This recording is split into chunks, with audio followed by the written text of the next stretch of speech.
Subukan mong pakialaman ang mga yan. Hindi mo ba alam na isa sa mga gamit na yan ay karugtong ng iyong buhay? Gusto mong sunugan? Sige, para maranasan mo kung anong pakiramdam ng buhay na iniihaw. Tulad mong buhay pa, subalit sinusunog ng kaluluwa sa impyerno dahil sa sobrang kasamaan. Robert, tinuruan ko lang siya ng leksyon. Alam mo ba na demonyong kapatid mo? Mambabarang siya. Gusto niya akong patayin dahil lamang pinagsabihan ko siya tungkol sa mga kalokohang ginagawa niya. Manong, sandali. Kailangan niyo ho akong gamutin. Manong, Robert, ano pa? Nababaliw ka na ba? Wala ka man lang pakialam sa pwedeng mangyari sa akin? Bakit? Ikaw ba may pakialam sa pwede ko maramdaman habang nagpapakasarap ka sa mga lalaki mo? Huwag kang umasta na ako pang masama. Dahil yung sakit na nararamdaman mo, wala pa yan ni katiting sa sakit na nararamdaman ko ngayon. Wala kang kwentang asawa. Binigay ko sa iyong lahat pero hindi ka pa rin nakontento. Nakakadiri ka. Alam mo, wala kang lugar sa bahay na to at hindi ka na dapat nakikinabang sa lahat ng pinaghirapan ko. Kaya ngayon din, bago pa magdilim ang paningin ko, umalis ka na! Hindi mo pwedeng gawin sa akin to. Hindi kita niloko. Mahal kita, Robert! Taon 2015, Quezon. Bandang 12:00 ng gabi, isang grupo ng kabataan ang noon ay nagkakatuwaan at kapwa nakainom na nung mga oras na yon. 5 lalaki at nag-iisa lamang na babae sa grupong yon, si Lori. Nakilala niya ang mga yon sa isang bar kung saan madalas siyang tumatambay. Yun kasi ang kinahihiligan niya lalo na kapag bagong padala ang fiancé niya na nasa ibang bansa. Mula kasi nang mamatay ang kanyang mga magulang ay yun na ang sumusuporta sa kanyang mga pangangailangan. Walang kaalam-alam ang kanyang fiancé sa kanyang mga kalokohan. Nung mga oras na yun, nakangisi at nag-uusap na ang mga mata ng 5 kalalakihan kasama ng dalaga na tila ba nagkakaintindihan ang mga yun kung sa anuman ang kanilang pinaplano nung mga oras na yun. Ano? Bakit ganyan kayo makatingin? Anong akala nyo, aatrasan ko kayo sa inuman? Tama na yan, Lori. Lasing ka na. Baka mamaya gumapang ka na naman yan pa uwi. Anong akala mo sa akin? Mahinang nilalang? Kaya ko pang sarili ko. Isa pa yun, ho. Natatanaw ko lang dito ang bahay ko. Kayo, uuwi pa kayo sa kabilang barangay. Ang lalakas na loob niyong tumayo dito. Sana lang tamang bahay ang mauwian niyo. Lori naman, kami pa ba? Masyado mo naman kaming ini-small. Alam mo, ikaw ang gusto naming ihatid. Grabe, ang ganda mo pala talaga. Sexy at, mabango. Habang ginagawa yon ng isa sa mga kainuman niyang lalaki, ay nagtatawanan naman ang iba pang mga kasamahan nito. Ano ba? Huwag mo nga akong hawakan. Bastos ka. Aray ko, sakit na. Akala mo naman kung sino kang matino. Mga tol, papayag ba naman kayo na uuwi na hindi man lamang nakakatikim ng masarap na pulutan ngayong gabi? Oo nga naman, sa layo ng dinayo natin, magpapalugi ba tayo? Sige na tol, tikman mo na yan, basta patikim din kami ha. Mga hayop kayo, pinagkatiwalaan ko kayo tapos ganito lang ang igaganti niyo sa akin? Huwag ka nang pumalagpa kung ayaw mo masaktan. Tulungan niyo ako. Abat, gusto mo talagang masaktan, ha?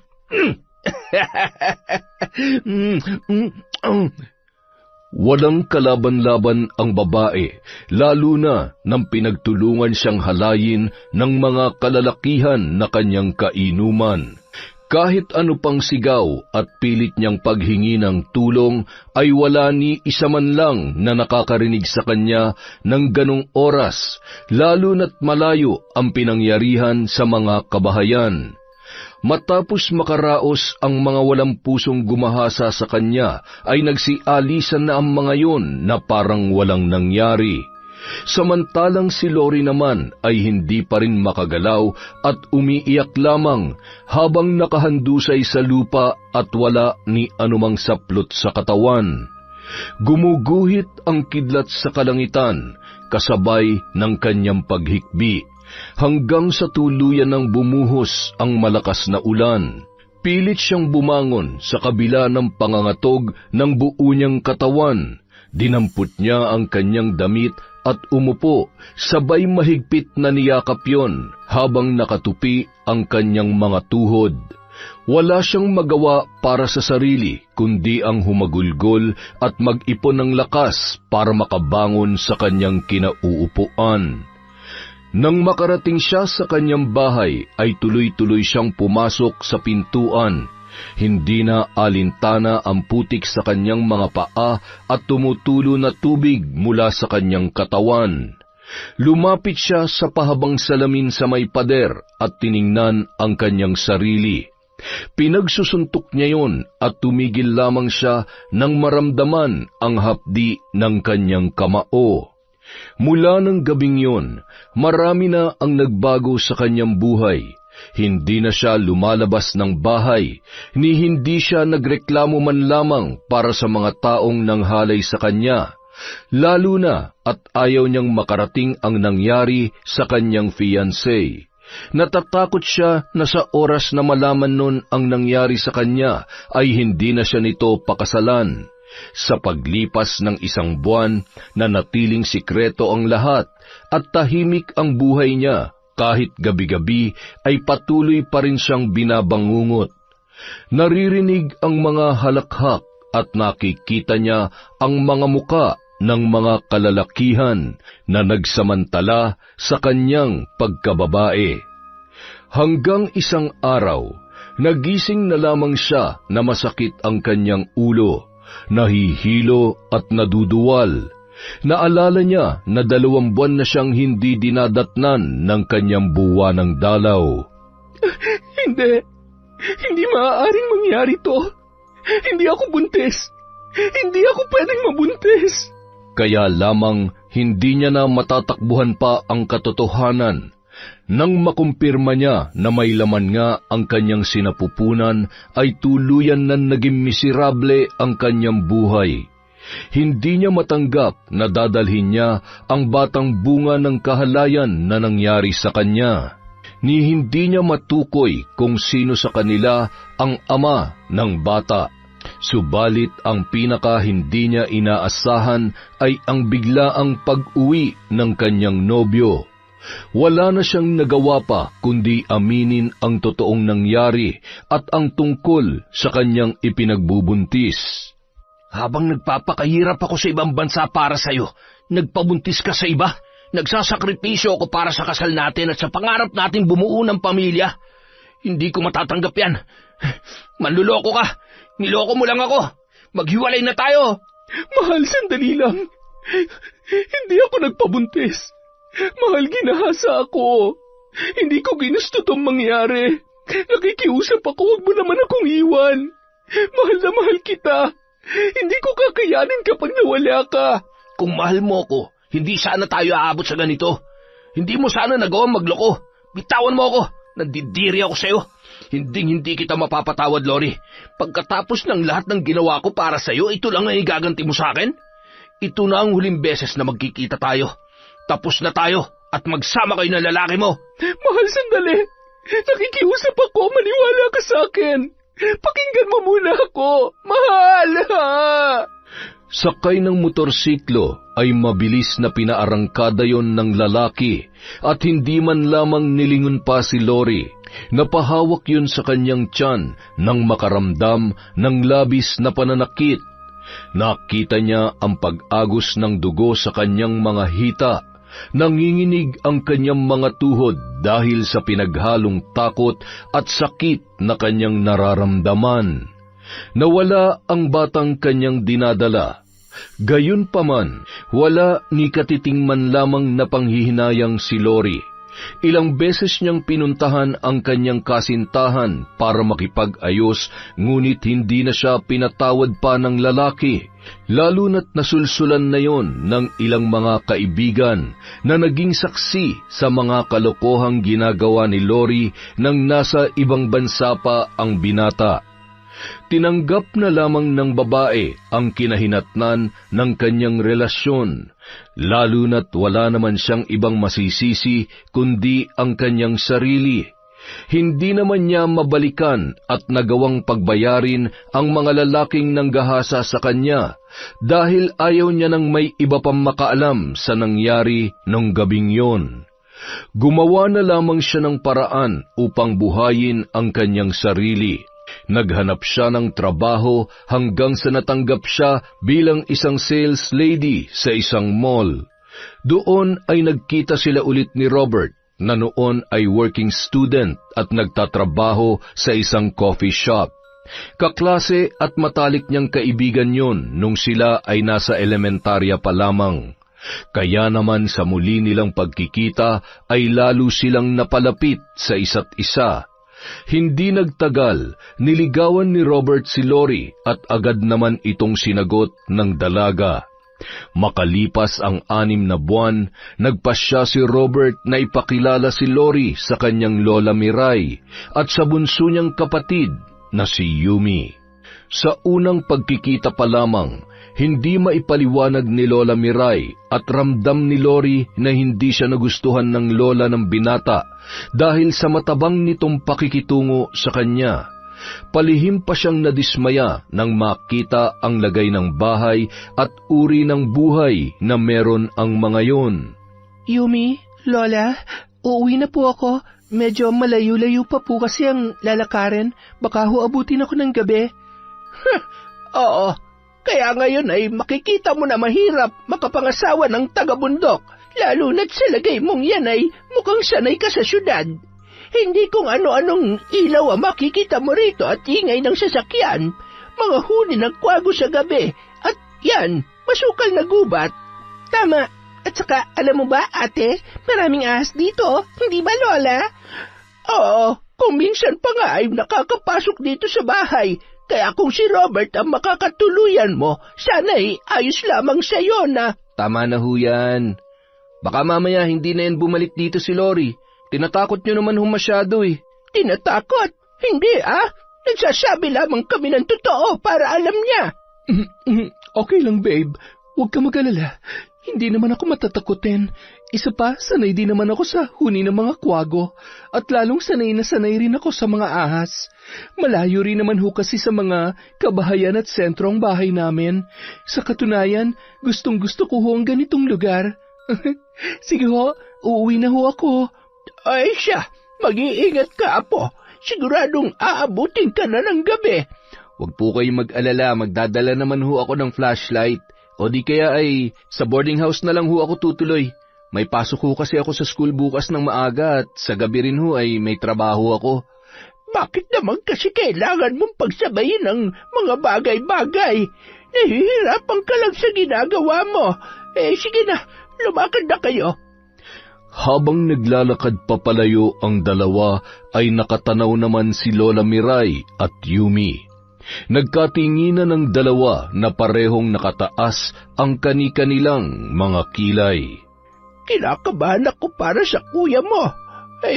Masama ang kutob ko sa babaeng yon. Maganda pero may nararamdaman akong kakaiba sa kanya. Parang nga hong mangangamoy kapag sinindihan eh. Anong ibig mo sabihin? Medyo plastic? Kita niyo naman ho yung ngiti niya at yung mga mata niya kanina. Parang hinuhusgahan ng bawat parte ng bahay natin. Siguro, magandang bahay na iniwan sa kanya ng mga magulang niya.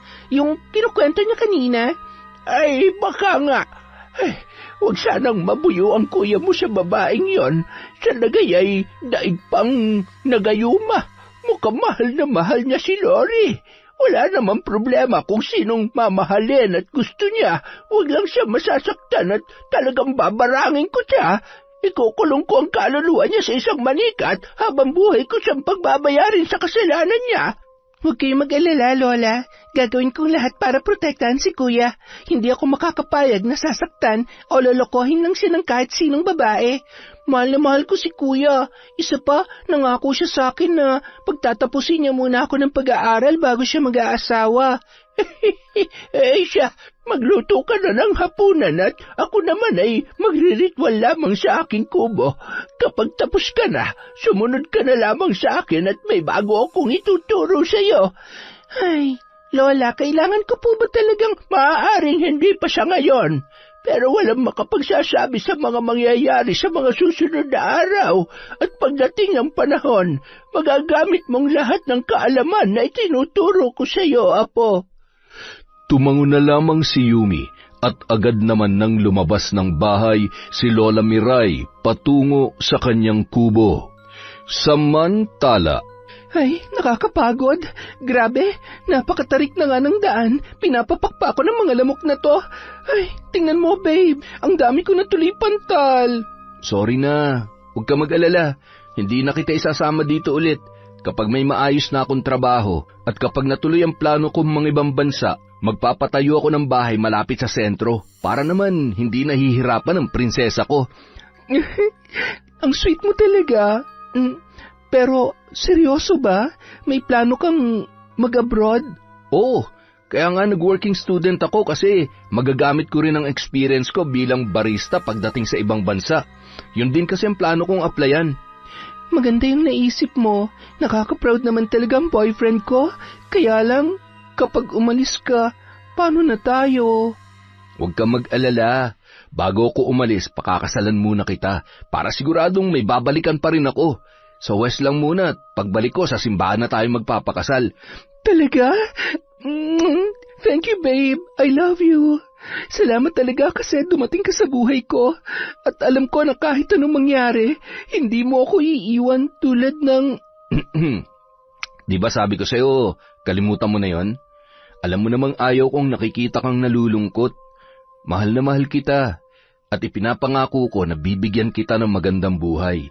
Hindi kita iiwan dahil alam ko namang mahal na mahal mo rin ako. Siyempre naman. Ay, kaya lang, mukhang hindi naman ako gusto ng lola mo para sa'yo. Huwag kang mag-alala, ganun lang talaga si Lola. Mukha lang siyang masungit at parang laging galit kapag nagsasalita pero mabait yun. At saka wala namang dahilan para hindi kanya magustuhan. Magkakasundo rin kayo nun. Kinikilatis ka lang nun. At saka si Yumi, mabait yun. Malambing at masipag din mag-aral.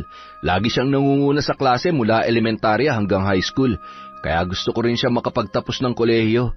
Hindi pa sa ngayon pero siguro kapag nasa ibang bansa na ako. Tama yan. Malaking bagay din talagang makapagtapos ng pag-aaral para naman makahanap siya ng maayos na trabaho. Bagay na hindi ko nagawa dahil high school pa lang ako nung magkasunod na namatay ang mga magulang ko. Buti nga may naiwang bahay sa akin dahil kung nagkataon, hindi ko alam kung nasan ako ngayon. Wala naman na halos kaming kamag-anak dito. Lahat sila nasa Maynila na. Hindi ko rin alam kung saan at wala akong kontak sa kanila. Tsaka ayaw ko makikitira sa kamag-anak, no? Matapos ang halos 1 oras na paglalakad, habang nag-uusap ang dalawa ay nakarating na rin sila sa may kalsada kung saan mag-aabang sila ng jeep o di kaya ay tricycle. Maswerteng nakasakay naman agad ang dalawa. Nang makarating sila sa bahay ni Lori ay naghanda naman yon ng pagkain para sa kanilang hapunan. Doon niya na rin pinatulog ang binata at maaga na lamang umalis papunta sa boarding house nito.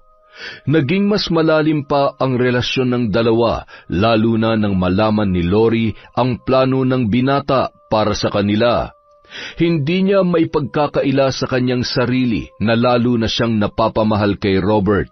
Lalo na at ramdam na ramdam niya ang pagpapahalaga at pagmamahal nito sa kanya.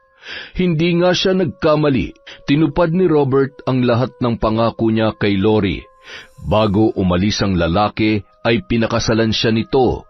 Ngunit lahat ng kanyang mga plano ay lingid sa kaalaman ng kanyang lola at kapatid dahil alam niya na hindi papayag ang mga yon. Aalis ka? mag-abroad ka. Paano si Yumi? Iiwan mo siya. Paano kapag namatay ako? Sino ang kasama ng kapatid mo? Lola naman, hindi pa kayo mamamatay. At saka, ang lakas-lakas niyo pa kaya. Dalaga na si Yumi, kaya niya ng sarili niya. Makakapagpatuloy na siya sa pag-aaral kahit ano pang kursong gusto niya. Para sa atin din naman po lahat ng to. At sa asawa ko. Anong sabi mo? Asawa? Ulitin mo nga yun. Hindi ko yata narinig na maayos. Lola, pasensya na ho kung hindi ko agad sinabi sa inyo. Nagpakasal na ho kami ni Lori sa West. Sus Maria Joseph Robert, ano bang pumasok dyan sa isip mo at masyado kang nagpadalos-dalos sa mga desisyon? Aatakihin ako sa puso nang wala sa panahon. Kung sa bagay, buhay mo yan at wala naman talaga akong karapatan na panghimasukan ang buhay mo. Pero sana lang ay hindi mo pagsisihan na nagpakasal ka sa babaeng yon. Sana'y walang magbabago sa oras na magkalayo kayo.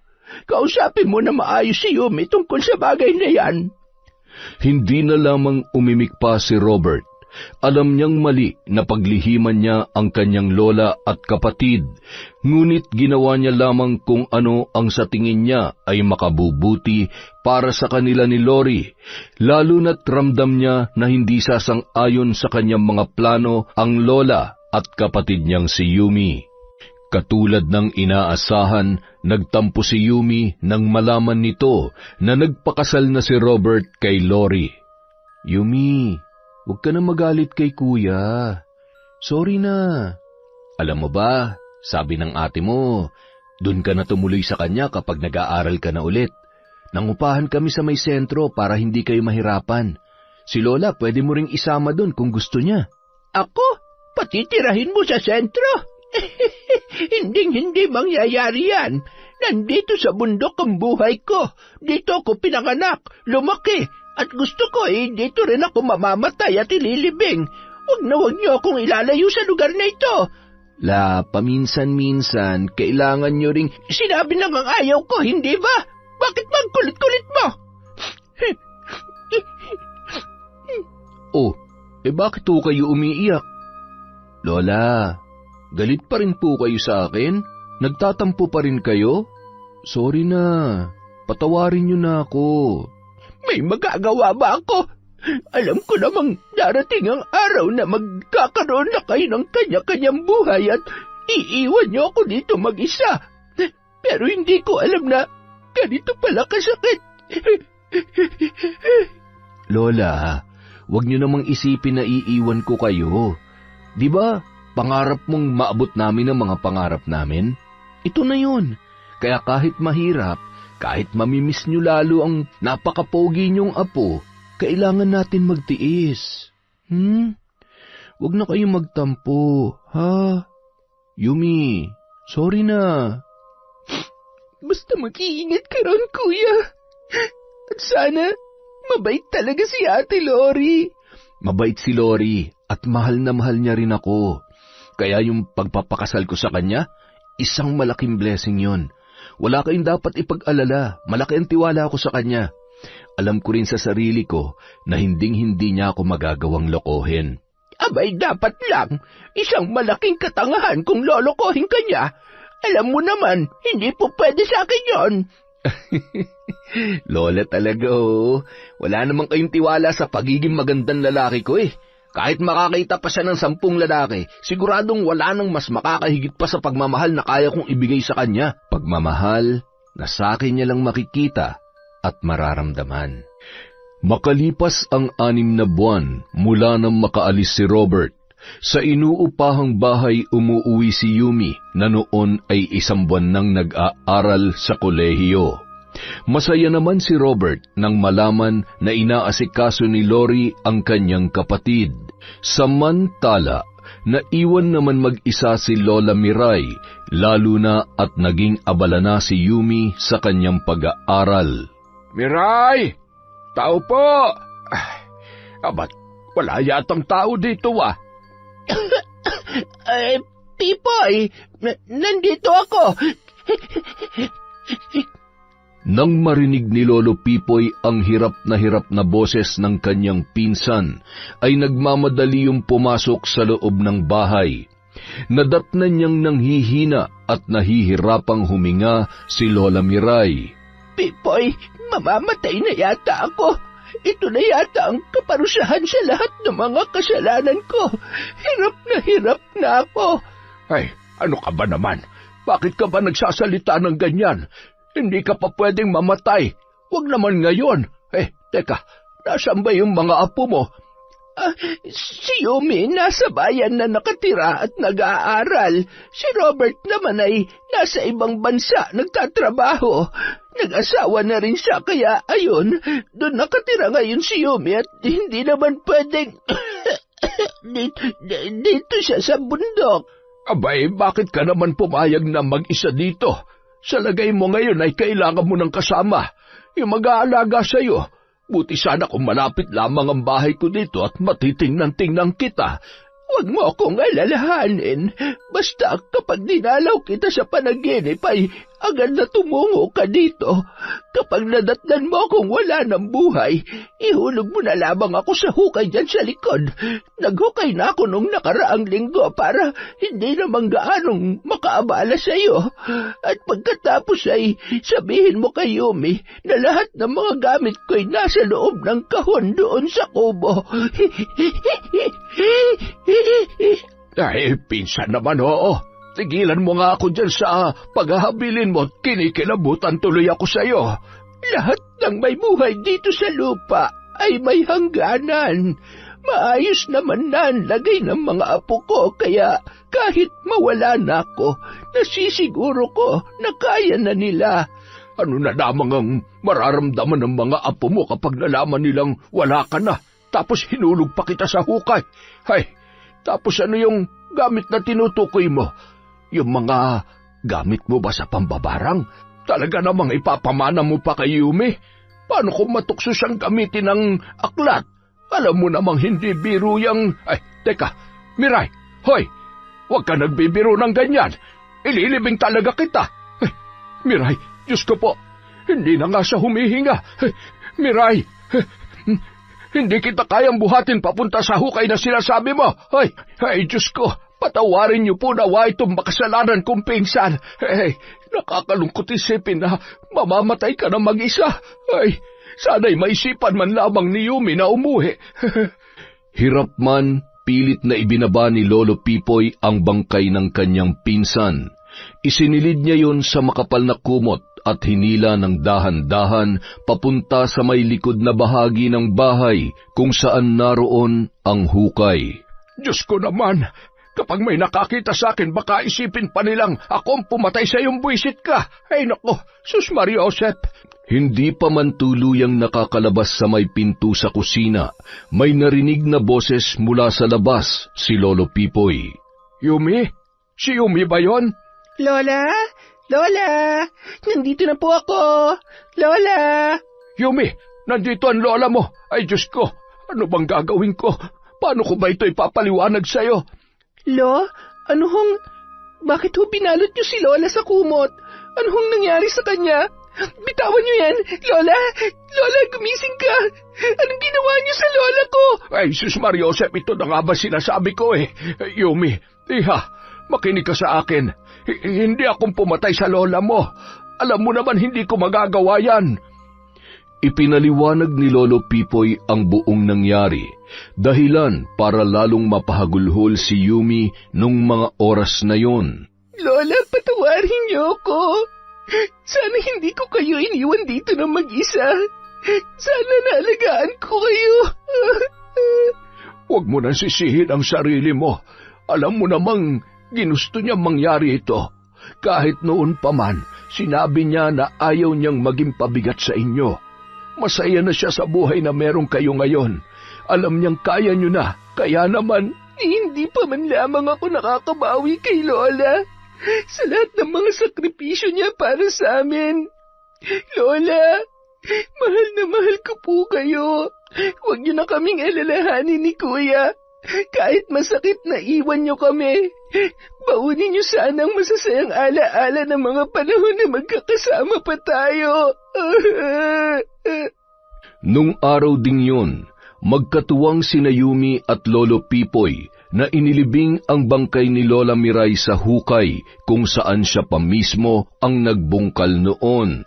Pambihira talaga yung lola mo, kaya siguro siya inatake ng hika dahil sa kakahukay dito. Ay, buti na lamang at naisipan mong umuwi. Hindi po kasi ako mapakali. Napanaginipan ko po siya kagabi, kaya kinutuban ako na baka may nangyaring masama sa kanya. Nagpaalam po siya at nagbilin tungkol sa mga gamit na iniwan niya sa kubo. Ay nako, pareho pala tayo. Isa yan sa mga kakayanan ng lola mo at sa tingin ko, ikaw na magiging tagapagmana ng lahat ng kaalaman niya. Subalit, kung hindi naman kinakailangan ay mas makabubuti kung wag mo na lamang tong gamitin. Wag mong hayaang madala ka sa tukso ng paggamit ng itim na mahika, Yumi. Bago sumapit ang gabi, bumalik na sa bayan ang dalaga. Agad namang napansin ni Lori ang lungkot sa mga mata ni Yumi. Ayos ka lang ba? May nangyari bang hindi maganda? Kumusta si Lola? Ate, wala na po si Lola. Patay na po siya. Ano? Pero paano nangyari yon? Malakas pa naman siya, hindi ba? Inatake raw ng hika. Yun po ang sabi sa akin ni Lolo Pipoy. Kung ganon, nasa na yung katawan niya? Dito na lang natin siya iburol. Hindi na kailangan, ate. Kabilin-bilinan ni Lola na dun siya mamamatay at ililibing. Ganon? Sigurado ka ba? Hindi ba't kailangan na mabasbasan man lamang siya ng pare bago mailibing? Ipagdasal na lang po natin siya, ate. Hindi ko po maaaring suwayin ang bilin niya. Mabuti naman, dahil mapapagastos lang tayo. Huwag ka na malungkot. Nandito naman ako para sa'yo. Salamat po, ate. Sige na, magpahinga ka na muna at magluluto ako ng hapunan natin. Ay, ngayong wala nang matandang yon, wala na akong dapat katakutan pa. Mahirap na, mukha pa namang mangkukulam yung matanda. Baka nga mambabarang pa yun eh. Ay. Habang nasa kusina si Lori, tumawag naman si Robert sa kanyang kapatid nang mabasa ang mensahe nito. Hindi rin maiwasang malungkot noon, kaya naman nauwi sa iyakan ang kanilang pag-uusap. Agad namang pumasok sa kwarto ng dalaga si Lori nang malamang ang asawa niya ang kausap ng dalaga at pakunwaring nalulungkot din sa nangyari. Maluha-luha yun habang hinihimas-himas ang likod ni Yumi. Nanatiling mabait si Lori sa kapatid ng kanyang asawa kahit pa may pagkakataon na naiinis siya, lalo na't malaki ang gastos nito sa pag-aaral. Nursing kasi ang kursong kinuha noon.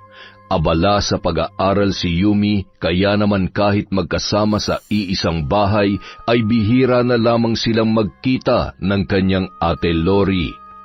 Bagay na ipinagtataka niya, kapag darating siya ng bahay ay nakalak na ang pinto, kaya naman iniisip niya na tulog na yon. Ang hindi niya alam ay umaalis pala ang kanyang hipag, katulad ng dati nitong nakagawian. Kung minsan naman may lalaking pinapapunta yon sa mismong bahay nila, lalo na kapag alam niyang gagabihin ng uwi si Yumi. May mga pagkakataon na pinipigilan niya naman ang kanyang sarili na gawin ang bagay na yon, ngunit hindi niya matakasan ang kanyang pagkahilig sa tawag ng laman na tila ba isang sakit na hindi niya magamot-gamot. Minsan na siyang kumonsulta sa doktor sa pag-iisip at sinabing yon ay posibleng epekto ng kanyang nakaraan. Sa halip na takot ay hinahanap-hanap na yon ng kanyang katawan. Isang araw. Buti na lang at nakapunta ka. Alam mo, sa lahat ng mga lalaking natikman ko, ikaw lang ang bukod tangi nagpapasaya sa akin ng ganito. Mababaliw yata ako kapag nawala ka sa akin. Kaya kahit medyo may kamahalan ng hinihingi mo, magbabayad ako. Basta ba kapag kailangan kita, pupuntahan mo ako kaagad, ha? Oo naman. Mahihindian ba naman kita, ha? Nang araw na yon, umuwi ng alanganing oras si Yumi at hindi siya nagsabi sa kanyang ate Lori. Nagulat siya nang may nakitang motor na nakaparada sa harap ng tarangkahan ng kanilang bahay. May bisita si ate? Kanino kaya to? Nagkahulan naman ang mga aso, sabay na pasilip sa bintana si Lori at nagmamadaling nagbihis ang mga yon. Inayos ang kanilang sarili na tila ba walang nangyari. Lintik, bakit umuwi na siya? Nakakainis. Anong gagawin ko? Kailangan ko makaisip ng paraan. Ano? Basta, sumakay ka na lang sa sasabihin ko, ha? Nang makapasok ng bahay, pakunwaring abalang nanonood ng telebisyon ang dalawa. Ate, may bisita po pala kayo. Magandang hapon po. Oo, biglaan nga eh. Pinsan ko nga pala si Liam. Naghahanap kasi siya ng mauupahan. Galing siya Maynila at nadestino dito. Buti nga at nitong mga nakarang buwan ay nagkita kami sa Facebook. Siya lang ang bukod tanging pinsan ko na nakilala ko ng personal. Sabi ko nga, tayo lang naman dito kaya paminsan-minsan dito na lang muna siya tumuloy. Okay po. Kayo po ang bahala, ate. Magpaalam na rin po tayo kay kuya para sigurado. Oo naman. Ako nang bahala sa kuya mo. Siya nga pala. Bakit ang aga mo ngayon? Kailangan ko lang pong magpahinga. Medyo masama po kasi ang pakiramdam ko eh. Sige po, sa kwarto na muna ako. Kapatid ba yun ang asawa mo? Oo, bakit? Ang ganda niya. Talaga bang sasabihin mo yun sa harap ko? Tandaan mo, akin ka lang. Naintindihan mo? Masyado ka namang selosa. Hindi mo naman ako pag-aari. Yung pera na binabayad mo sa akin para paligayahin lang kita. Kaya huwag ka namang umasta na parang nabili mo ng buong pagkatao ko.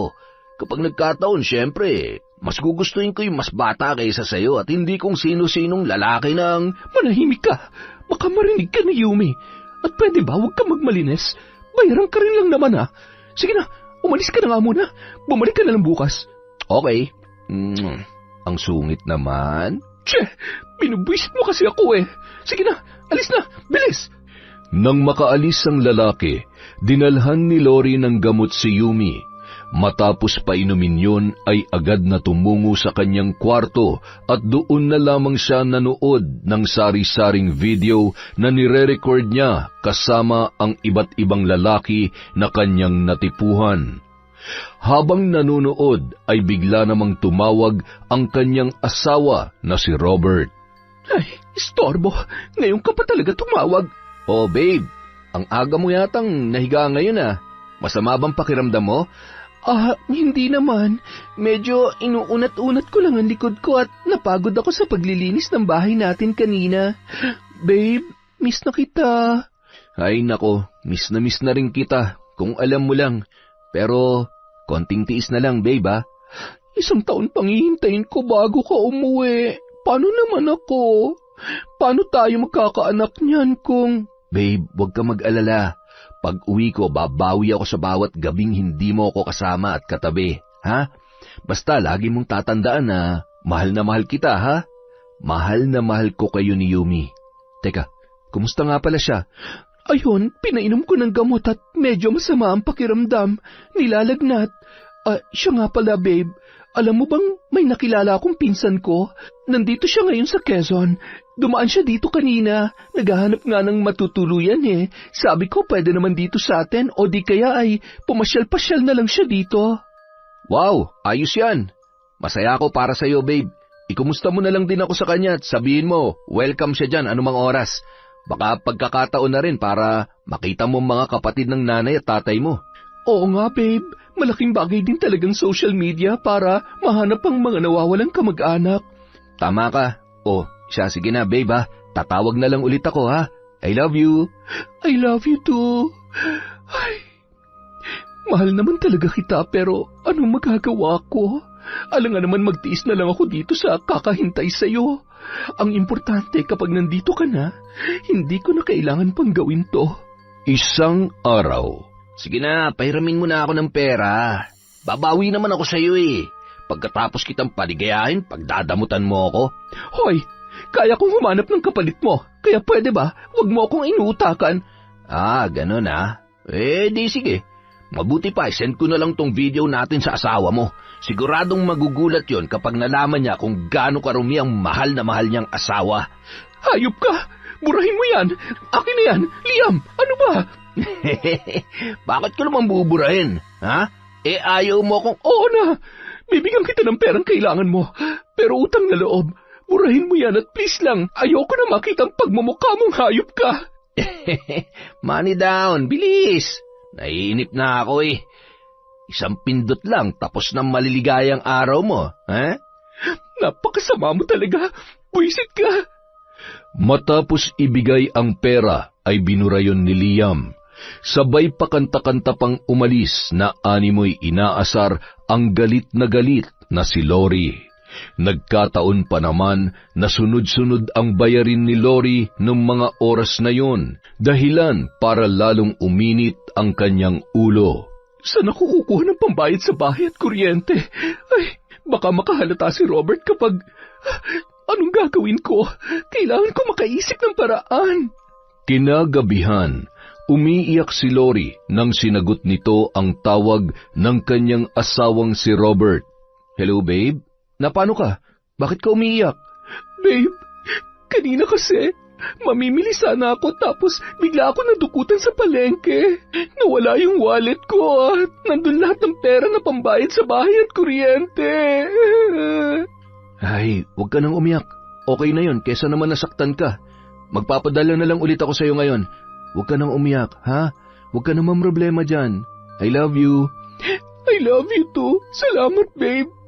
Akala ko kasi pag-aagalitan mo ako eh. Ay, ang importante sa akin, ligtas ka. Huwag mo nang isipin yun. Sa susunod, magdoble ingat ka na lang, ha? Salamat, babe. Napakaswerte ko talaga at napakabait ng asawa ko. Mahal na mahal kita. Mas mahal na mahal kita.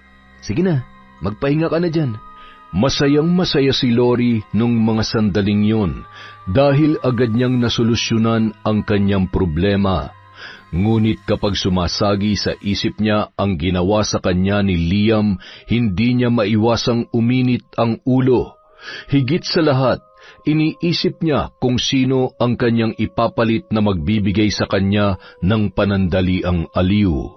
Nang gabi ring yun, para mawala ang init ng kanyang ulo ay umalis siya habang mahimbing na natutulog si Yumi sa kwarto at pumunta sa isang bar. Doon ay may nakilala na naman siyang isang gwapong lalaki at hindi niya tinigilan yon hanggat hindi nakukuha ang atensyon noon. Dahil hindi naman maitatanggi na kaaya-aya din ang muka at katawan ni Lori, ay agad naman siyang nagustuhan ng lalaki. Ang kanilang masayang kwentuhan at inuman ay nauwi sa isa na namang mainit na gabi nang dalhin siya nito sa isang motel. Matapos makuha ang kanyang gusto ay iniwan siya noon at agad na siyang umuwi sa kanilang bahay. Sakto namang lumabas si Yumi sa kwarto para umihi nang dumating ang kanyang ate Lori. Umalis ka po pala, ate. Madaling araw na. Hindi na ako nakapagpaalam sa'yo. Birthday kasi ng kaibigan ko. Hindi na yun gaanong nagpaliwanag at dumiretso na sa kanyang kwarto. Amoy na amoy ni Yumi ang alak at napailing-iling yun. Napansin niya kasi ang mga kakaibang kinikilos ng kanyang ate. Ilan na rin sa mga kapitbahay nila ang naririnig niyang pinag-uusapan ang asawa ng kanyang kuya. Hindi man malinaw kung ano yon, ngunit iba na ang kutob ni Yumi sa kanyang hipag. Isang araw, isinama ni Yumi ang matalik niyang kaibigan na si Sian na kapwa niya estudyante. Meron kasi silang presentation na pinaghahandaan. Agad naman silang inasikaso ni Lori at masaya pa yung nagluto ng pagkain para sa dalawa. Ang bait naman ng hipag mo. Parang nanay ko mag-asikaso. Maasikaso talaga si ate, kaya sige lang, magpakabusog ka. Pasimple namang sinisilip ni Lori ang binata. Nakatitig siya sa malalaking braso noon at napakagwapong muka. Napapalunuklaway pa yun kapag nagpupunas ng pawis si Sian. Mula nung araw na yun, napadalas na ang pagsama ni Sian kay Yumi, kaya naman napalapit na rin yun kay Lori. May mga gabing pinagpapantasyahan niya ang binata. Isang araw, Yumi, sa susunod na araw birthday mo na. Papuntahin mo si Sian. Magluluto ako para meron naman tayong pagsaluhan. Sige po ate, salamat po. Hindi rin po kasi talaga ako nagse-celebrate ng birthday ko eh. Paminsan-minsan, kailangan mo rin mag-enjoy. Masyado kang dedicated sa pag-aaral mo. Alam mo, maiksi lang ang buhay, kaya kapag may pagkakataon, samantalahin mo na. Masaya naman po ako sa ginagawa ko, ate. Ini-enjoy ko naman po ang pag-aaral ko. Kapag mataas po yung marka ko, yun na po ang happiness ko. Sus, para kang ewan. Bakit? Kapag namatay ka ba, tatanungin ka ni San Pedro kung anong average mo bago ka makapasok sa langit? O siya, basta, invite mo si Sian, ha? Uminom tayo. Mukha kasing hindi ka pa nakakatikim man lang ng alak. Aba, magbebente ka na. tumawa na lamang si Yumi at tumango-tango bago tinawagan ang kanyang kaibigan. Nang sumapit ang kaarawan ng dalaga, maaga pa ay abala na sa pagluluto si Lori. Matapos magluto ay agad na rin yung nag-ayos ng sarili na tila ba siya ang may kaarawan. Humahalimuyak ang kanyang bango sa buong kabahayan. 5:00 ng hapon nang dumating si Sian na may dalang bulaklak at cake para sa kanyang kaibigan. Nakaramdam naman ng inggit si Lori, lalo na nang makita niya na mahigpit na niyakap ng binata ang dalaga. Ang sweet mo naman, Sian. Talagang may pa-cake at bulaklak ka pa para dito sa dalaga namin. Baka naman iba na yan, ha? Ate naman, magkaibigan lang po kami. Gusto ko lang pong maging masayang napakaganda kong kaibigan kahit madalas ako niyang sinusungitan. O siya, doon na tayo sa kusina at nang makakain na. Kapag busog na, inuman naman at mag-videoke tayo. Marunong ka bang kumanta, Sian? Opo ate, maganda po ang boses niyan. Sumali nga po yan sa singing contest at pati na rin po sa mga dance contest. In short, bida-bida po tong kaibigan ko. Grabe ka naman dun sa bida-bida. Kinikilig ka naman kapag kinakantahan kita. Tama na yan, sige na kain na at mamaya ay magkakasubukan tayo ng galing. Matapos kumain, nagbukas ng mamahaling alak si Lori at pumwesto sila sa may sala. Nagbukas rin yon ng chips na pulutan at ang niluto niyang sisig. Huwag mong pilitin ang sarili mong uminom kapag hindi mo kaya, ha? Nako, minsan lang naman malaseng. Hayaan mo na lang siya. Kailangan niya ring ma-experience yan. Lingid sa kaalaman ng dalawa, may kung anong inilagay yon sa kanilang iniinom. Ilang minuto lamang nakatulog na sina Lori at Sian. Maya-maya mayroong kumatok sa pintuan at nang buksan niya yon ay agad na bumungad sa kanya ang magandang ngiti ni Liam. Buti naman at namiss mo ako. Akala ko ba ayaw mo na makita ang pagmumukha ko, ha? Ano meron? Uy, anong ginawa mo sa dalawang yan, ha? Ang dami mong tanong. Gusto kong gawin natin silang laruan ngayong gabi. Sa'yo si Yumi, sa akin naman si Sian. Malala ka na talaga. Pati ba naman sila ay dadamay mo? Huwag ka naman magkunwari. Alam ko naman na matagal mo nang gustong matikman tong kapatid na kasawa ko. Oo, pero kaya ko naman makuha yan sa tamang paraan. Hindi yung ganito. Walang kalaban-laban. Ano ba? Gagawin mo bang inuutos ko o hindi?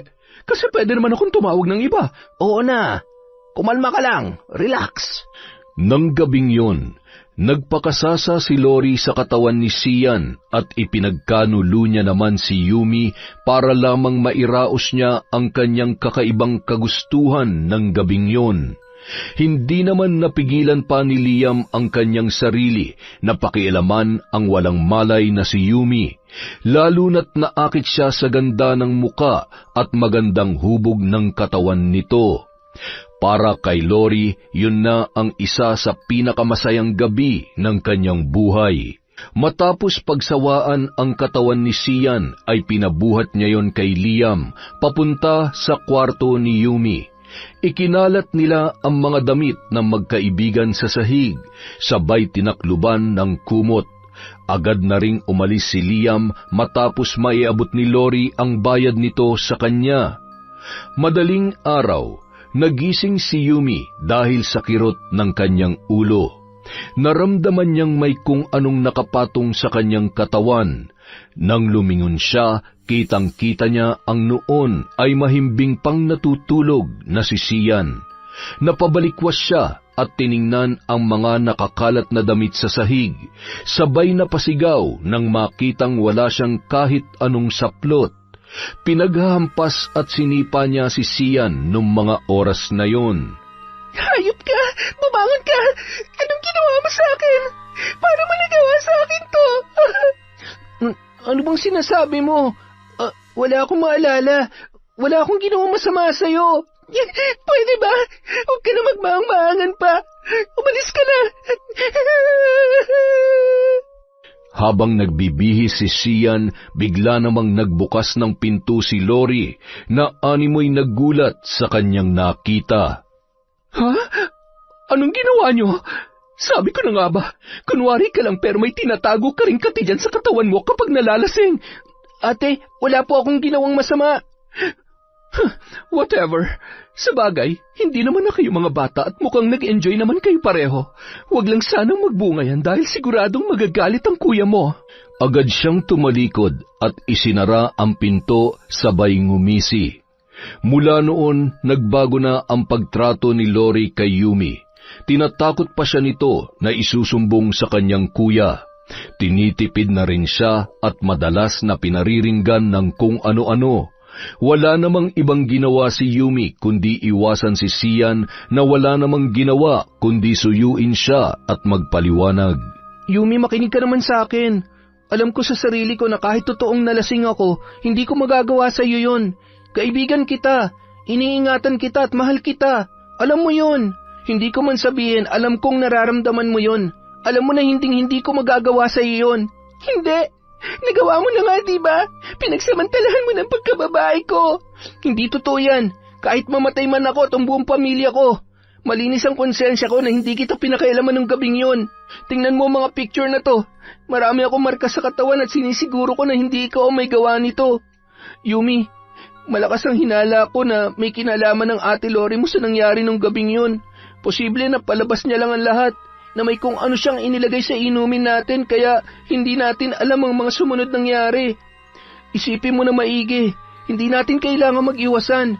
Kailangan natin magtulungan para malaman ang totoo. Alam ko na, kung sakaling totoo man ang sinasabi mo, may alam akong paraan para makita ang lahat-lahat na nangyari nung gabing yon. Kailangan mong sumama sa akin. Pero itong tatandaan mo, sa oras na malaman ko na nagsisinungaling ka, hindi kita mapapatawad siyan. Patawarin ako ng Diyos pero hindi ko alam kung anong magagawa ko sa'yo. Malinis ang konsensya ko at kahit ano pa mang paraan, sige, sasamahan kita. Gusto ko lang malinis ang pangalan ko. Ayaw ko masira ang pagkakaibigan natin dahil lang sa isang malaking kasinungalingan. Bukas, may pupuntahan tayo. Sasabihin ko sa'yo kung saan tayo magkikita. Huwag ka malilate dahil sinasabi ko sa'yo, hindi mo pa ako kilala siyan. Hindi mo alam kung paano ako magalit. Huwag mo naman akong tinatakot oh.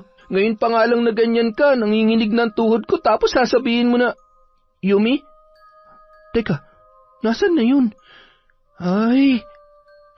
Nung sumunod na araw, 3:00 ng hapon, nagkita sila sa isang lugar at pagkatapos ay sumakay sila ng tricycle. Bumaba sa isang alanganing lugar. Mula doon, naglakad sila sa may bundok para puntahan ang dating bahay ng kanyang Lola Miray. Hangos na hangos at halos malagutan na ng hininga si Sian, lalo na't hindi naman yun sanay na maglakad ng ganoon kalayo. Malayo pa ba? Hindi mo naman sinabi na paakyat na yata ito sa langit eh. Pwede ba? Huwag ka na magreklamo. Kanina ka pa eh. Tandaan mo ang dahilan kung bakit tayo nandito. Ay, ano ba talagang pinaplano mo? Wala ka naman sigurong planong patayin ako, no? Yumi, alam ko galit ka pa rin sa akin, pero wag naman sanang manahimik ka na lang. Mamaya malalaman mo rin, kaya huwag kang atat. Nang makarating sila sa kubo, agad silang pumasok doon. Napakarami ng bukbok, agiw at alikabok. Binuksan ni Yumi ang isang kahon at naroon lahat ng mga gamit ng kanyang lola sa pambabarang. Anong mga yan? Manika, karayom at mga bote na may... Yumi? Anong... Huwag ka matakot kung wala ka namang ginawa masama sa akin. Isang mabagsik na mambabarang ang lola ko. Bata pa lamang ako, tinuruan niya na akong gamitin ang aklat ng karunungan dahil ako ang kanyang tagapagmana. Ito lang ang makakatulong sa atin upang balikan ang gabing yon sa pamamagitan ng pagbasa ng isip ng may-ari ng damit na to. Sa Ate Lori mo ba yan? Oo, kinukutuban din ako na posibleng tama ka dahil marami ako napansin na kakaiba sa mga kinikilos niya. Sabi ko naman kasi sa iyo eh. Teka, hindi ba delikado yung gagawin mo? Huwag ka mag-alala. Alam ko kung anong ginagawa ko. Kailangan ko rin ang tulong mo. Yun ay kung gusto mo ring makita ang makikita ko habang isinasagawa ko ang ritual. Sige. Hinintay nilang sumapit ang 6:00 ng gabi para masimulan ang ritual. Binuksan ni Yumi ang aklat ng karunungan, inilatag sa sahig ang damit ng kanyang hipag. Nagsindi siya ng kandila at pinatungan yon ng bungo na parang pininturahan ng kulay itim. Ramdam na nila ang kakaibang ihip ng hangin, lalo na nang simulang bigkasin ni Yumi ang mga kakaibang salita habang nakapikit ang kanilang mga mata at magkahawak ang kamay. Sa pamamagitan ng isang panaginip, ngayon din ay nais naming makita ang katotohanang itinatago ng taong may-ari ng damit na ito. Lahat ng baho at kasamaan niya. Bigla na lamang, may kung anong enerhiya na dumaloy sa kani-kanilang mga kamay at utak, hanggang sa tila ba dinala sila sa isang mahabang panaginip na nagsiwalat ng lahat na nangyari ng gabing yon, pati na rin ang iba pang kasinungalingan ni Lori at ang maraming beses nitong pagtataksil sa kanyang Kuya Robert. Ano yun? Napakasama niya. Hayop siya. Hindi ko siya mapapatawad. Paano niya nagawa yun? Hindi yun gawain ng matinong tao. Pagbabayaran niya to. Humanda siya. Pagsisisihan niyang lahat ng kawalang hiyan at kababuyan niya. Huwag ka masyadong magpapadala sa emosyon mo. Mas mabuti pang isumbong mo na lamang siya sa kuya mo. Sa tingin mo, hindi niya kayang bilugin ang isip ni kuya katulad ng paulit-ulit niyang ginagawa? Katulad ng ginawa niya sa atin? Tuturuan ko siya ng leksyon at sisiguruhin ko na maghihirap siya sa pasakit na ipapataw ko sa kanya. Isinusumpa ako na mula sa gabing ito, gagawin kong impyerno ang buhay niya. Paglalaroan ko siya katulad ng ginawa niya sa atin at sa walang kapatawarang pagtataksil niya kay Kuya Robert. Magsama sila sa impyerno ng liyam na yon. Mga sinungaling, mga walang konsensya. Bago umuwi, patuloy na nagsagawa ng ritual ang dalawa.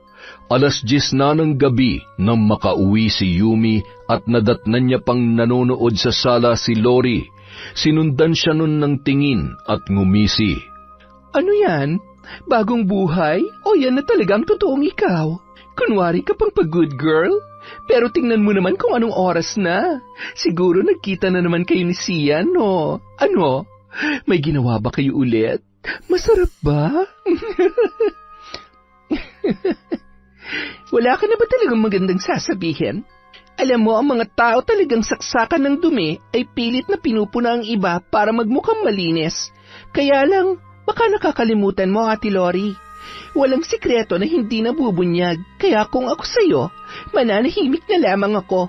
Hindi ka ba natatakot na baka biglang lumawlaw yung tila mo o di kaya mamahoy ang bunganga mo dahil puro kabastusan ang lumalabas? Well, siguro dahil saksakan ng kamanya-kanyang utak mo. Wala kang karapatan na bastusin ako. Sampid ka lang dito at hindi ka mabubuhay kung hindi dahil sa asawa ko.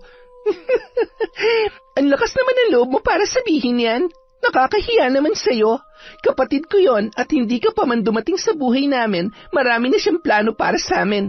At least ako may magandang napupuntahan ng bawat sentimo na binibigay niya sa akin.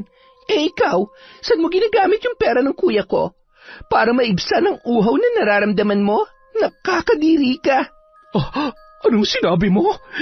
Maang-maangan? Gusto mo ba isa-isahin ko pa sa'yo?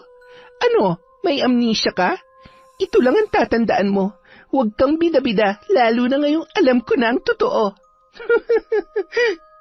Hindi na makapagsalita si Lori nung mga oras na yon. Lalo na nang titigan siya ni Yumi at parang may ibinulong yon na hindi niya maintindihan. Bigla naman siyang nakaramdam ng panghihina. Pinatay niya ang TV at tumungo sa kanyang kwarto. Humiga siya at pinakiramdaman ang kanyang sarili. Napahawak siya sa kanyang dibdib na para bang may kung anong tumutusok doon. Ano ba tong nararamdaman ko? Hindi ako makahinga na maayos. Pinilit niyang ipikit ang kanyang mga mata at nung mga oras na yon ay muling nanumbalik ang bangungot ng kanyang nakaraan na matagal niya nang ibinaon sa limot. Paulit-ulit niyang naririnig ang mga halakhak at nakikita ang mga muka na punong-puno ng pagnanasa. Nagising siya ng hating gabi, pawis na pawis at nang tingnan niya ang kanyang katawan, lalo na ang kanyang braso, ay napakarami nung sariwang kalmot at pasa. Yumi, tulong! Tulungan mo ako! Tulong, hindi ako makabangon! Sa kabilang banda, ngumisi lamang si Yumi nang marinig ang daing ng kanyang ate Lori. Bakit kita tutulungan? Bakit ko tutulungan ang isang walang pusong katulad mo? Umpisa pa lang yan. Hindi kita titigilan. Magdusa ka hanggang sa tuluyan ka na mapagod sa sarili mo. Kinaumagahan, nagising si Lori na napakagaan ng kanyang ulo.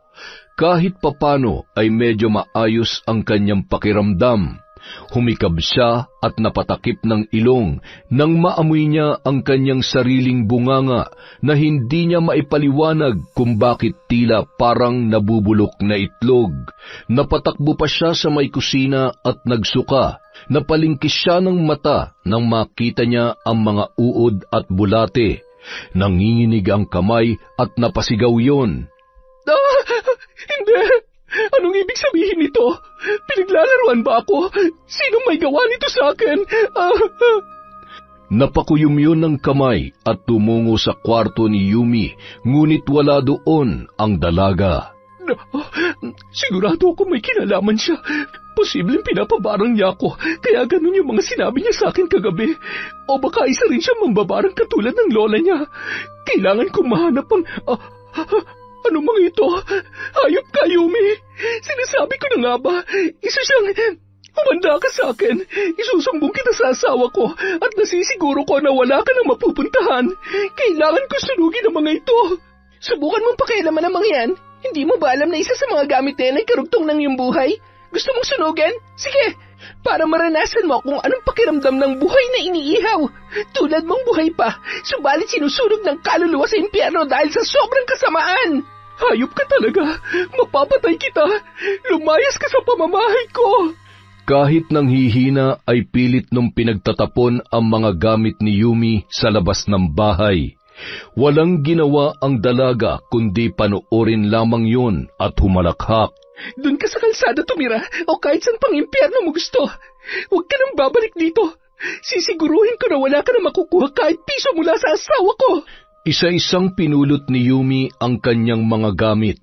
Sakay ng tricycle, bumalik siya sa bahay ng kanyang lola. Habang nasa biyahe, ipinaalam niya naman yun sa kanyang kaibigan na si Sian. Samantala, ano bang nangyari? Bakit mo naman pinalayas yung kapatid ko? Robert, tinuturuan ko lang siya ng leksyon. Alam mo ba na demonyong kapatid mo? Mambabarang siya. Gusto niya akong patayin dahil lamang pinagsabihan ko siya tungkol sa mga kalokohang ginagawa niya. Kalokohan? Ano bang... Minsan ko kasi siyang nahuli na may kasamang lalaki sa kwarto na may ginagawang milagro. Madalas na umuwi ng gabi at kung makasagot-sagot sa akin, akala mo, Robert, akong asawa mo. Kaya sana naiintindihan mo kung bakit ko ginagawa to. Sinungaling ang kapatid mo. Sana naman hindi siya maging dahilan para masira ang pagsasama natin. Ay, ano ba nangyayari kay Yumi? Di ako makapaniwala na magagawa niyang mga yan. Hindi niya man lang ba inisip ang lahat ng sakripisyo ko dito? Ay, tama ka. Dapat lang na matuto siya sa mga pagkakamali niya. Huwag ka nang umiyak. Ako nang humihingi ng tawad sa nagawa niya. Kasalanan din to ni Lola. Kung hindi niya sana tinuruan si Yumi ay hindi sana aabot sa ganito. Kinagabihan, nakaramdam ng labis na alinsangan si Liam, kaya naman nagmamadali yung tumungo sa kanyang banyo at naligo. Pinapatay bukas niya ang gripo dahil may naririnig siyang mga bulong na hindi niya maunawaan kung saan nanggagaling. Napamura pa siya nang biglang magbulwak ng putik ang gripo habang siya ay nagsasabon ng kanyang muka. Tumakbo na lang yun sa lababo at kinuha ang pitsyel na may lamang tubig na inumin. Matapos matanggal ang sabon sa kanyang muka, ay nakita niyang umiilaw ang kanyang cellphone at agad niyang dinampot yun. Kahindik-hindik na mga halakhak ang kanyang naririnig habang nakikita niya ang kanyang sarili sa screen na pugot ang ulo at naliligo sa sariling dugo. Isang tawag mula sa isang hindi kilalang numero ang kanyang natanggap. Sino ka? Anong kailangan mo? Huwag ka masyadong matakot. Pinapakita ko pa lang naman sa'yo kung ano mangyayari sa oras na hindi mo isiwalat lahat ng ebidensya na meron ka tungkol sa kalokohan ni Lori. Yun ay kung ayaw mong madamay at paglamayan isa sa mga araw na to. Akala mo ba hindi ko malalaman na ikaw ang walang hiyang kumahasa sa akin? Yumi, patawarin mo ako. Hindi ko ginusto yun. Sinunod ko lamang ang utos sa akin ni Lori. Maniwala ka sa akin. At kung sakaling maniwala ako sa'yo, mababawasan ba ang kasalanang ginawa mo sa akin? Pareho lang kayo na hahamakin ng lahat para sa pera. Gawin mong pinapagawa ko sa'yo dahil kung hindi, isasama kita sa hukay ng babaeng yon. Nung mga sandaling yon, halos maihi sa takot si Liam, lalo na't patuloy niyang naririnig ang mga kahindik-hindik na bulong, mulat man o nakapikit ang kanyang mga mata. Nung gabi ring yun, agad niyang ipinadala ang mga video nila ni Lori sa asawa nitong si Robert at inamin ang tungkol sa nangyari kay Yumi.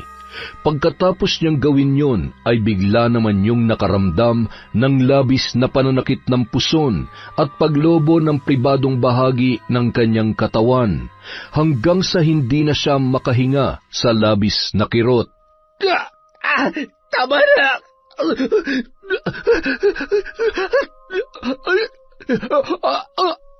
Samantala, ang lamig! Nahihina na ako. Hindi ko na kaya. Hindi mo pa rin ba ako tinatantanan, Yumi? Papatayin mo ba talaga ako? Hindi ako makakapayag. Kailangan ko makahanap ng magaling na albularyo na makakapagpagaling sa akin at tatapos sa iyong lintik ka. Salot ka sa buhay ko. Tingnan mo itong ginawa mo sa akin. Ang makinis kong balat. Nakakadiri na at buwisit ka talaga. nang gabi ring yun, gulat na gulat si Robert dahil sa mga natanggap niyang malalaswang video. Kitang-kita niya kung gaano siya pinagtaksilan ng kanyang asawa. Halos madurog ang kanyang puso nang marinig ang mga voice messages ni Liam kung saan isiniwalat nito ang katotohanan tungkol sa nangyari kay Yumi. Minahal kita ng buong puso. Sobra-sobra pang binibigay ko. Minahal kita ng higit pa sa sarili ko pero ginagago mo lang pala ako, Lori. Pati kapatid ko dinamay mo pa. Hindi kita mapapatawad. Dahil sa kanyang mga natuklasan, nagpasya si Robert na umuwi ng Pilipinas. Hindi niya yon ipinaalam sa kanyang asawa. Sa katunayan, nadatnan niya pa yon na ginagamot ng isang albularyo. Anong nangyayari dito? Babe, bakit ka umuwi? Ibig kong sabihin, bakit naman hindi mo sinabi na uuwi ka na pala? Okay lang yan. Gusto kitang surpresahin katulad kung gaano ko na surpresa sa mga nalaman ko. Tungkol sa'yo at sa ginawa mo sa kapatid ko. Ha? Ano bang sinasabi mo?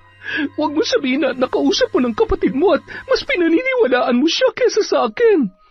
Ang totoo niyan, hindi ko pa siya nakakausap. Dahil sa hindi ko malamang dahilan, hindi niya sinasagot ang tawag ko. Manong, kumusta ho ang lagay ng asawa ko? Tatapatin ko na kayo. Masyadong malakas ang kapangyarihan ng mambabarang na ito. Mukhang malalim ang galit na nakatanim sa kanyang puso na dahilan kung bakit ganito kalala nangyayari sa asawa mo. Eto, 5,000. Salamat ho sa tulong niyo, pero huwag niyo na hong pahirapan pa ang sarili niyo. Hindi na ho gagaling pa ang mga taong katulad ng asawa ko. Pero hindi pa tapos ang aking sinasagawang ritual. Paano? Itutuloy niyo yan o babawiin ko yung 5,000? Sabi ko nga, alis na ako. Maraming salamat sa'yo. Siya, mag-usap na kayo't mukhang may malaki kayong gusot na kailangan plantsahin. Manong, sandali. Kailangan niyo ho akong gamutin. Manong, Robert, ano ba? Nababaliw ka na ba? Wala ka man lang pakialam sa pwede mangyari sa akin? Bakit? Ikaw ba may pakialam sa pwede kong maramdaman habang nagpapakasarap ka sa mga lalaki mo? Huwag kang umasta na ako pa masama. Dahil yung sakit na nararamdaman mo, wala pa yan sa katiting ng sakit na nararamdaman ko ngayon. Wala kang kwentang asawa. Binigay ko sa iyong lahat pero hindi ka pa rin makontento. Nakakadiri ka. Alam mo, wala kang lugar sa bahay na to at hindi ka na dapat nakikinabang sa lahat ng pinaghirapan ko. Kaya ngayon din, bago pa magdilim ang paningin ko, umalis ka na. Hindi mo pwedeng gawin sa akin to. Hindi kita niloko. Mahal kita, Robert. Napakasinungaling mo talaga. Yan, panoorin mo lahat yan. Ngayon mo sabihin na wala kang ginagawang kalandian, na malinis ka, at alam mo kung anong pinakamasakit? Hinayaan mong pagsamantalahan ng kapatid ko ng lalaki mo. Ikaw pa nga nag-utos sa kanya, di ba? Anong klaseng babae ka? Anong klaseng tao ka? Ha? Bitawan mo ako. Ano ba? Robert, maawa ka naman sa akin. Patawarin mo ako. Hindi na yun mauulit. Magbabago na ako. Huwag mo lang akong panalihasin. Nasaan yung cellphone mo? Ha? Ito. Siguradong marami ka pang nakatago dito. Teka, akin na yan. Ano ba? Bakit? Natatakot ka na malaman ko na hindi lamang isang lalaki mo? O ayan, hindi ka na nahiya. Napakababoy mo. Ipinagtulakan ni Robert ang kanyang asawa palabas ng tarangkahan. Wala ni isang gamit na dala at wala ring dalang pera. Halos gumapang na yun sa labas dahil sa sakit na kanyang iniinda. Nang makaipon yun ng lakas, ay naglakad yun ng naglakad hanggang sa makarating sa dati niyang bahay. Doon nanumbalik lahat ng pinagdaanan niya at ang buhay na kanyang sinayang. Alam niyang nung mga oras na yun ay wala na siyang pag-asa na makabangon pa at anumang oras ay mamamatay na siya na hindi man lamang na itatama ang kanyang pagkakamali. Matapos ang paghinga ni Robert sa pagod sa biyahe at mapakalma ang magulo niyang isipan, pumunta siya sa isang lugar kung saan siguradong naroon ang kanyang kapatid. Samantala, Apo, ano ba talaga nangyari at bumalik ka dito? Hindi ba dapat ay nag-aaral ka? At saka, bakit may mga sindi ang mga kandilang yan? Ito na ba talaga ang karir na napili mo? Lolo naman, kayo talaga. Pinapatawan niyo naman ho ako eh. Huwag kayong mag-alala, may mga bagay na kailangan ko muna hong ayusin at pagtuunan ng pansin. Kapag maayos ng lahat, babalik ho ulit ako sa pag-aaral. Siya, ikaw ang bahala. Sinabi mo nag-aalala lamang ako sa'yo.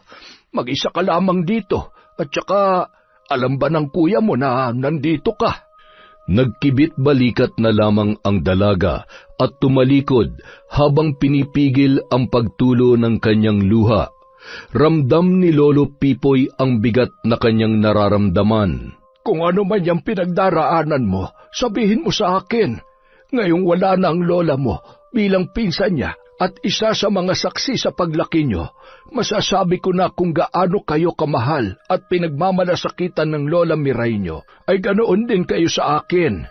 Lumapit ka rito kay Lolo. Umayak ka kung gusto mo. Hindi ka hinaan ng pag-iyak.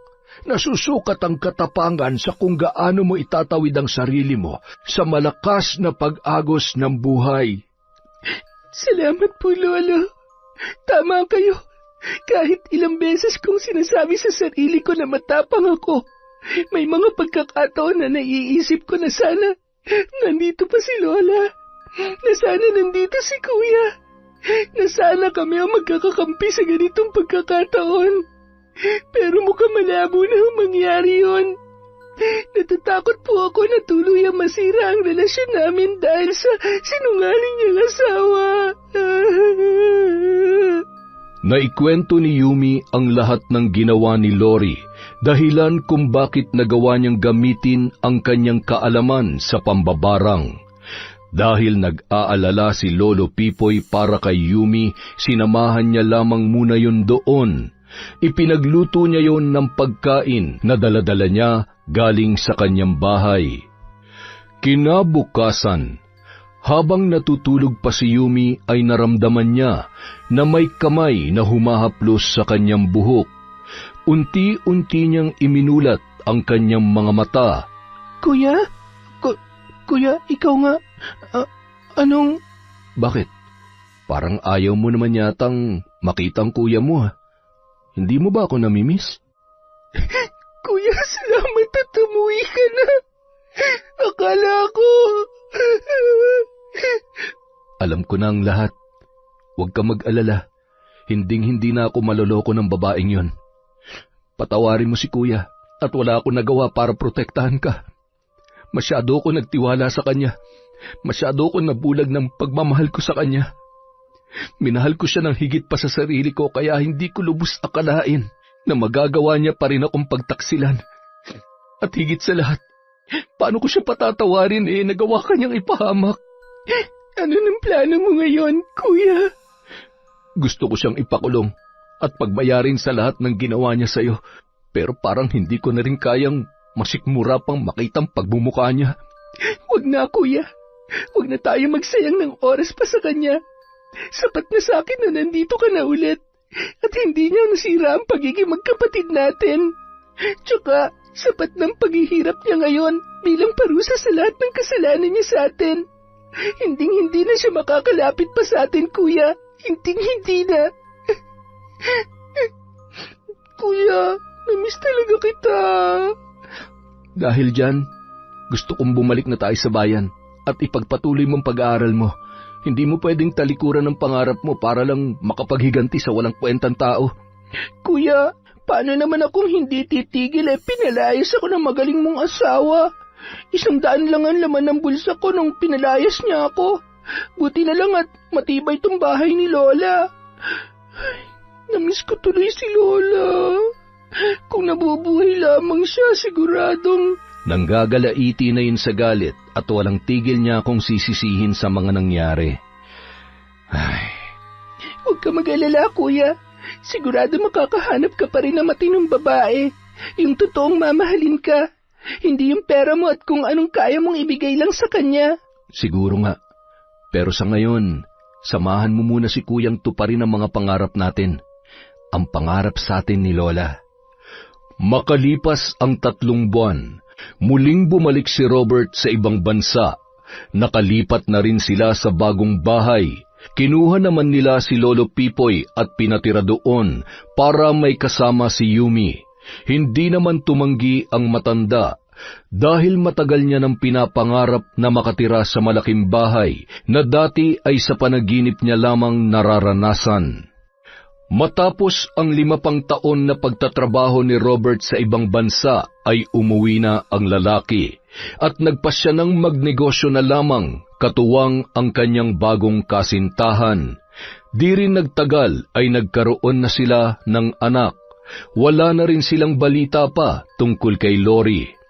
Agad namang nakapasa sa board exam at nakapagtrabaho sa government hospital si Yumi at ang noon ay kanya ng kasintahan na si Sian. Isang gabi. Magandang gabi po, kuya. Lo, magandang gabi po. Mukhang napapadalas ng paghatid sundo mo dito sa maganda kong apo ah. Ikaw ba'y kaibigan lang talaga niya o nililigawan mo na? Oo nga naman. May gusto ka ba sa kapatid ko? Kaya ho ako nandito ngayon dahil magpapaalam ho sana ako sa inyo. Saan ka pupunta? Mag-iingat ka. Lo naman. Kuya, ang totoo po niyan, boyfriend ko na po siya. 2 taon na at may plano na po kami magpakasal. At saka, buntis po ako. Ay, sus Mariosep, kung hindi ka pa mabuntis ay hindi pa namin malalaman na may boyfriend ka. Ay, ikaw na kumausap dito sa kapatid mo at sumakit bigla yung batok ko ah. Ay, nako. Ay, hindi naman na kayo mga bata. Pero isa lang ang hihilingin ko. Hindi mo lang basta pakakasalan ng kapatid ko. Aalagaan mo siya at mamahalin mo siya, pati na magiging anak nyo. Dahil kapag yan ang niloko mo, ay nako, sinisiguro ko sa'yo, kawawa ka. Alam niya na yan, kuya.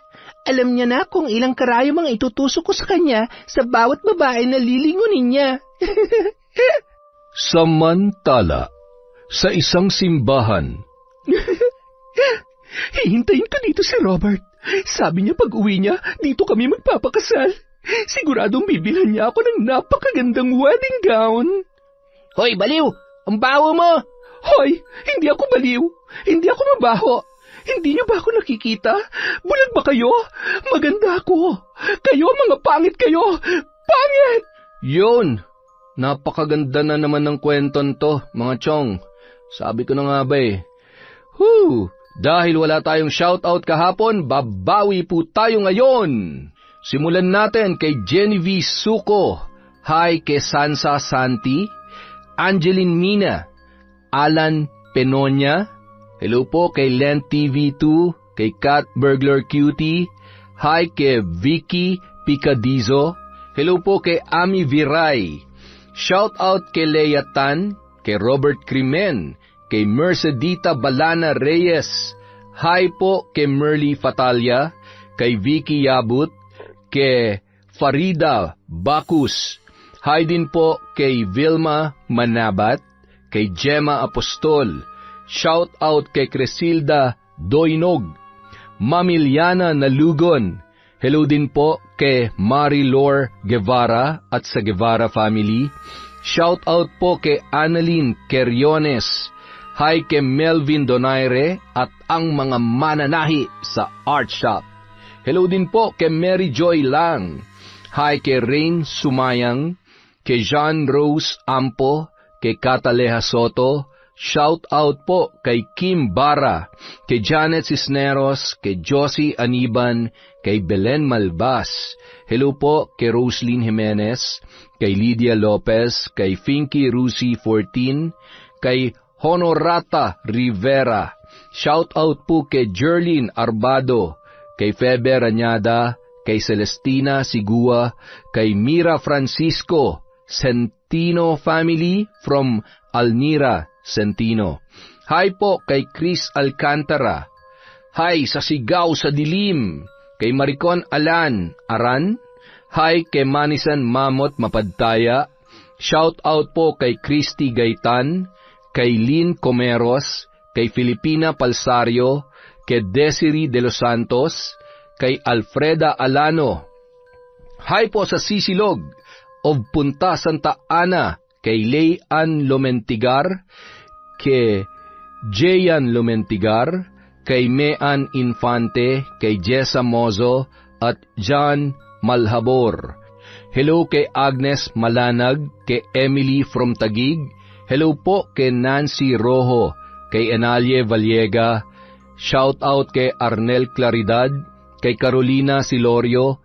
Hello kay Edgardo Fontanilla, kay Nena Jones, kay Lirio May Aquino. Shout out po kay Myra Bantayan, kay Lizzie O, kay John Bug, kay Shauma TV, hello kay Cherry Mukbanger ASMR, hello din po kay Belen Baladhay. Shout out kay Pureza Tagiwalo, kay Gay Somojo, kay Scarlet Sky Maniego, Richard Rivera.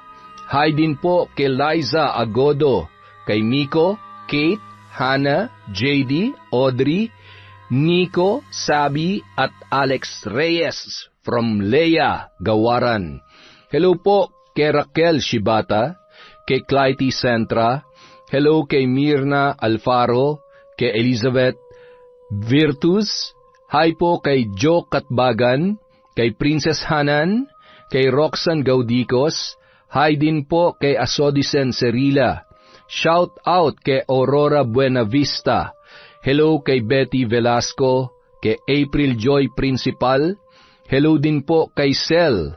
Shout out kay Crisgel Mamado, hello kay Mary Jean Helera, shout out kay Maylin Santos, kay Lady Dam, hello kay Mercy Aniñon, kay Celia Tolentino, shout out kay Jessica Sobremonte, sa H2O Agency, hi po kay Ma'am Tess Gutierrez from Re Basil, hello kay Pamela Allen, shout out kay Heli Borja, kay Marlon Nimzag, Mary Grace Grefalja, Cliven Dubalan, hi kay Mirna Santelices, kay Elizabeth Maramot, kay Abel Hipolito, hello kay Norsan TV, Pinky Ko, Valerie Joy Nadal, Daloso Kaunes of Tacloban Leyte from Lynn Kaunes, Kim and Kirben Española at Delegiro family from Kimberly Española. Hi po kay Rosalyn Gumok, hello kay Sally Roldan, kay Aida Sikander, shout out kay Maria Lee Nakagawa, kay Jasmine Akmad, kay Dores Estander, Mercy Grace Shooting, Alma Naong, Emma Dumato, hello din po kay Aning Lee, kay Marjorie Dequilla, kay Vilma Bautista, kay Sir Ray Buendia, Billy Ray, Jenny May from Lucy Buendia. Hi po kay Regan Machiko, boss. Eto, matagal na to si boss eh. Maraming salamat po sa walang sawang pagsuporta. Hi kay Gemma De Ocampo, kay Noemi Garcia Pabunan, kay Hayashi Megan, sa Servinicio family of Potolan, Iloilo from Wendy Servinicio. Hi po kay Beth, kay Boss Kimpoy Feliciano. Hello din po kay Hilario Patra Jasmine.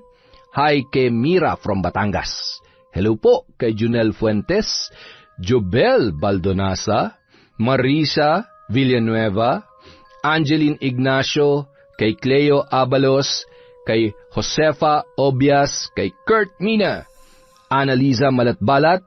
Hi po sa mga kasama niyang nakikinig. Magandang araw po sa inyong lahat.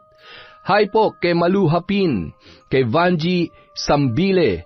Hello kay Princess De Leon, My Favorite Song Collection, Annalisa Puazo, Adela Lee, Hana Maylin Sesgundo, Daphne Alejandro. Shout out po kay Ramil Fariolin, kay Jessie Narnola, kay Jane San Lorenzo, Mary Anyap, Leona Taytay, at kay Rosalina Bogayong. Maraming salamat po sa walang sawang pagsuporta sa Kwentong Enteng.